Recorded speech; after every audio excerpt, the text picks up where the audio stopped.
हाँ जी, हेलो नमस्कार, welcome to this new video new blog. तो आज की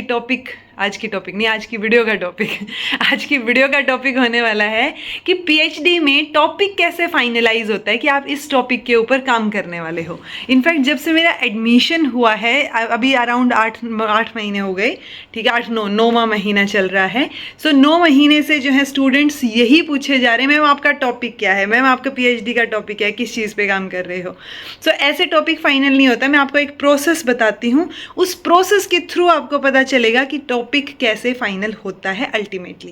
ओके, तो सबसे पहले तो आपका एडमिशन होता है जी। तो ऐसे लगा के चलो कि 1 जनवरी को जो है, मान लो 2024 में एडमिशन हो गया मेरा। ओके, अब वो एडमिशन ऑब्वियसली आपने नेट या जेआरएफ के बेसिस पे लिया है, जिसके लिए आपको पे किया जा रहा है। सो पॉइंट ये है कि आप जब पढ़ना मतलब शुरू करते हैं, पीएचडी में आना शुरू करते हैं, सो काम तो आपका उसी दिन से शुरू हो जाता है टेक्निकली, कि आप जो है किस चीज़ पे काम करना चाह रहे हैं, क्या टॉपिक रहेगा, आप उस पर थोड़ा रिसर्च करना शुरू करें। बहुत सारी ऐसी वेबसाइट्स होती हैं, या जैसे गूगल स्कॉलर, ये तो सबसे फेमस वेबसाइट है कि यहाँ पे आपको जो है आर्टिकल्स जो पब्लिश हुए हैं, पेपर जो पब्लिश हुए हैं, या रिव्यूज़ जो पब्लिश हुए हैं, वो आपको मिल जाएंगे। ओके, तो आप वहाँ से पढ़ें, थोड़ा थोड़ा देखें, फिर आप देखें कि आपका इंटरेस्ट किस में बन रहा है। लेकिन कई बार ये भी होता है कि जैसे मान लो मैं मास्टर्स करके पीएचडी कर रही हूँ, बहुत बार आपको ऐसा देखने को मिलेगा कि लोग एमफिल करके पीएचडी करते हैं।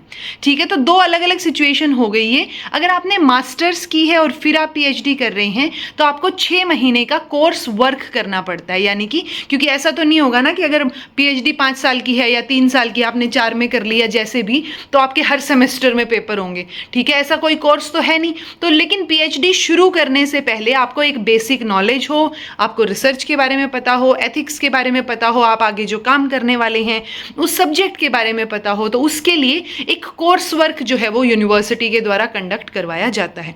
यूनिवर्सिटी लगा लो, यूजीसी लगा लो, सब जगह पे कोर्स वर्क तो रहेगा ही रहेगा। ठीक है, सो अब जो कोर्स वर्क का सिलेबस है वो यूनिवर्सिटी वाइज थोड़ा बहुत वेरी कर सकता है। कुछ एक कंडीशंस, कुछ एक चीज़ें भी यूनिवर्सिटी वाइज वेरी कर सकते हैं, लेकिन मेजर प्रोसेस यही रहेगा जो मैं आपको बता रही हूँ। तो सबसे पहले आपको वो 6 महीने का कोर्स वर्क करना पड़ेगा, यानी एग्जैक्टली 6 महीने। मान लो हमारा 15 जनवरी से कोर्स वर्क शुरू हुआ था, तो जनवरी से जून, ठीक है, सो वो 15 से 15 यानी कि एग्जैक्टली 6 महीने का आपका कोर्स वर्क रहेगा। उसमें आपकी क्लासेस लगेंगी, आपको पढ़ाया जाएगा। वो अलग बात है कि आप जब पीएचडी में आ गए हो तो थोड़ा डिस्कशन सॉर्ट ऑफ चीज़ ज़्यादा रहती है, रादर देन जैसे नॉर्मल मास्टर्स की या बाकी क्लासेस ली जाती हैं वैसे। ओके, बट रहेगा, चीज़ें रहेंगी, आप बाकायदा उस टाइम पे आपकी क्लासेस लगेंगी। आपको डिपार्टमेंट की तरफ से कोई काम नहीं देखने को मिलेगा, आपको मास्टर्स के बच्चों की क्लास नहीं लेनी है। अगर आप साइंसेज से हैं तो आपको लैब नहीं लेनी है, तो वो सारी चीज़ें आपको देखने को मिलेंगी। ठीक है, सो ये 6 महीने इज़ लाइक मज़े वाला पीरियड, जिसमें आपको कोई काम नहीं बताया जा रहा है एक्स्ट्रा टीचर्स की तरफ से। ठीक है, अब जिसने एमफिल की है उनके लिए ये कोर्स वर्क की ज़रूरत नहीं होती है। सो क्योंकि एमफिल में उनका वो काम हो चुका होता है कोर्स वर्क वाला, उनको बेसिक चीज़ें पता होती हैं रिसर्च से रिलेटेड, तो इसलिए वो चीज़ वहाँ पे आपको देखने को नहीं मिलेगी। उनकी सीधी साइनॉप्सिस पे बात आती है। अब हमारा 6 महीने का कोर्स वर्क हो गया, मान लो कोर्स वर्क के बाद ऑब्वियसली हो गया इन द सेंस 6 महीने की क्लासेस हो गई। अब पेपर देने पड़ेंगे कि आप इन पेपरों में पास हो जाओ। सो अब आपने पेपर दिए, पेपरों में आप पास हो गए 55%। हमारी यूनिवर्सिटी का तो एटलीस्ट यही था, मुझे जहाँ तक लगता है सबका मोर और लेस सेम ही है। तो ऐसा नहीं है कि 33% पे पास हुआ, आपको 55% लेने पड़ेंगे, क्योंकि डिग्री बड़ी होगी, आप हाईएस्ट डिग्री लेने जा रहे हो। तो 55% आपके मार्क्स आने चाहिए मिनिमम पास होने के लिए। ठीक है, और आजकल तो इस कोर्स वर्क का भी सर्टिफिकेट मांगते हैं, डीएमसी मांगते हैं। जैसे डीएमसी आपको बाकी उनकी क्लासेस की देखने को मिलती है ना, कि अच्छा आपने मास्टर्स कर रखी है, बीएससी कर रखी है, बीए कर रखी है, तो वो वैसी सी ही डीएमसी आजकल कोर्स वर्क की मिलती है। पहले नहीं मिलती थी, बट आजकल की आपने कोर्स वर्क किया है, इसका प्रूफ भी बाद में जब असिस्टेंट प्रोफेसर के लिए कहीं अप्लाई करते हो ना, तो तब भी मांगा जाता है बहुत बार। सो इट्स इंपॉर्टेंट, ये जो कोर्स वर्क वाला पीरियड है इसकी डीएमसी है। मार्क्स नहीं मैटर करते, बट आपने किया है और आप पास हुए हैं, वो चीज़ तो मैटर करती है। अब आप पास हो गए, तो पास होने के बाद आपका जो है हर एक यूनिवर्सिटी का अलग हो सकता है, क्योंकि जब आप एडमिशन लेते हैं तो एक ऑर्डिनेंस बनता है, यानी कि एक प्रॉपर पूरा उस साल में जिन बच्चों का एडमिशन हुआ है पीएचडी में, उनकी पीएचडी में क्या क्या कंडीशंस रहेंगी, कब जो है उनका क्या काम चलेगा, या कब वो फर्स्ट प्रोग्रेसिव दे सकते हैं, या वो सब चीज़ें पूरा सब कुछ लिखा होता है। तो उस ऑर्डिनेंस में हमारे में स्पेसिफिकली ये चीज़ मेंशन है कि विद इन 3 मंथ्स आपको जो है क्या करना होता है, साइनॉप्सिस देनी होती है, यानी आपका रिजल्ट आ चुका है पीएचडी कोर्स वर्क का, और उसके बाद तो आपको क्लासेस भी मिलेंगी पढ़ाने के लिए, ठीक है। यानी यूजीसी की तरफ से 4 से 6 घंटे का वर्कलोड आपको दिया जा सकता है, बिकॉज आप जेआरएफ ले रहे हो। अगर आप जेआरएफ नहीं ले रहे हो, सिर्फ नेट हो, फिर आपको वो क्लासेस वगैरह या वो काम वो नहीं देंगे। ओके, सो अब कोर्स वर्क हो गया, पेपर हो गए। अब पेपरों के बाद आपको अपने टॉपिक पे और ज़्यादा काम करना है, और आपको अपने गाइड के साथ मिलके एक टॉपिक फाइनलाइज करने की कोशिश करनी है।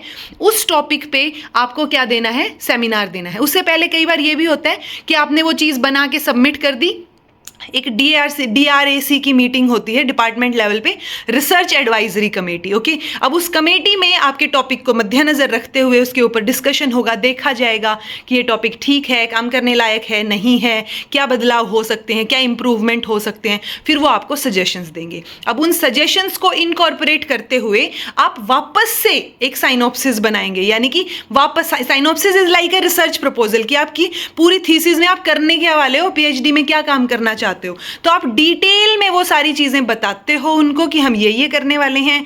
फिर वो आपने एडवाइजरी कमेटी बैठी, उसने आपको सजेशन दिए, आपने वो चेंजेस किए उसके अंदर। वो चेंजेस के बाद आपका होता है प्री रजिस्ट्रेशन सेमिनार, जिसमें डीन, जैसे डीन ऑफ साइंसेज है या डीन ऑफ एजुकेशन है, तो आपकी जो भी फैकल्टी होगी उसकी डीन, उसका डीन, उसकी डीन, तो डीन जो है वो अवेलेबल रहते हैं उसमें। और बाकी आपके जो डिपार्टमेंट लेवल की रिसर्च एडवाइजरी कमेटी है, DRAC, कई बार जल्दी जल्दी में DRC, DARC ऐसे भी बोल देते हैं इसको, बट DRAC है ये, डिपार्टमेंटल रिसर्च एडवाइजरी कमेटी। सो ये कमेटी बैठेगी, डीन बैठेगा, आप सेमिनार प्रेजेंट करोगे अपना, जो मैं कह रही थी कि अच्छा मेरा प्री रजिस्ट्रेशन सेमिनार था, तो आप अपना टॉपिक प्रपोज करते हो।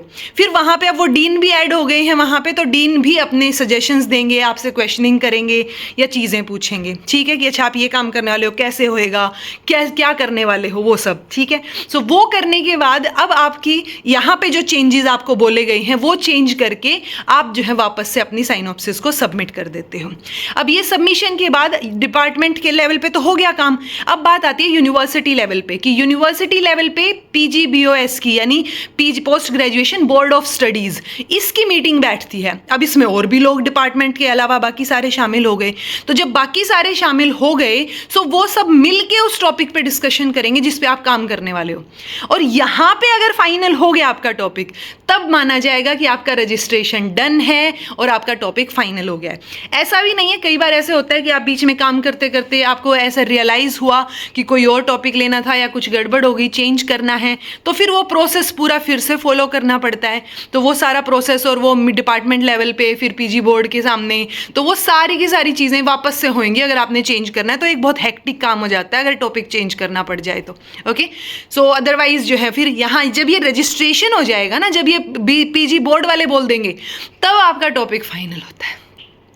देखा, मुझे बताने में ही सांस चढ़ गए, तो टॉपिक फाइनल करने में कितने सांस चढ़ जाते होंगे आप सोचो, ठीक है। तो ऐसे ही टॉपिक नहीं फाइनल होता है एकदम से। और यूजुअली लोग अपने रिसर्च का टॉपिक बताते भी नहीं कि पता चले कोई जो है आपसे पहले वैसा सा ही काम करके और पब्लिश कर दे, ठीक है। सो ये भी एक मेजर कंसर्न होता है प्लेगरिज्म वाला चीज़ों का, ठीक है। तो बहुत सारी चीज़ें होती हैं। अब ये भी होता है कि जैसे अभी आपने रजिस्ट्रेशन हो गया ना, तो जिस डेट में उन्होंने आपका रजिस्ट्रेशन किया है, आपका टॉपिक फाइनल किया है, उसके 1 साल तक अब आपको काम करने का मौका मिलेगा।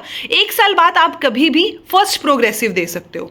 फर्स्ट प्रोग्रेसिव मतलब कि आपने कितना काम किया है, ठीक है, प्रोग्रेस कितनी हुई है आपके उस टॉपिक के ऊपर। ओके, अब ये फर्स्ट प्रोग्रेसिव के बाद आपको सेकंड प्रोग्रेसिव भी देना पड़ता है, और फर्स्ट और सेकंड के बीच में आपका 9 महीने का गैप होना चाहिए, ठीक है। एक बच्चा पैदा हो जाता है 9 महीने, ठीक है। सो 9 महीने का गैप, और उसके बाद फिर आप कभी भी, यानी 2 बार आपको अपनी प्रोग्रेस दिखानी पड़ेगी कि आपने क्या क्या काम किया है। फिर आप जो है कभी भी अपना प्री सबमिशन, यानी आपकी थीसिस सबमिट करने से पहले भी आपका एक सेमिनार होगा।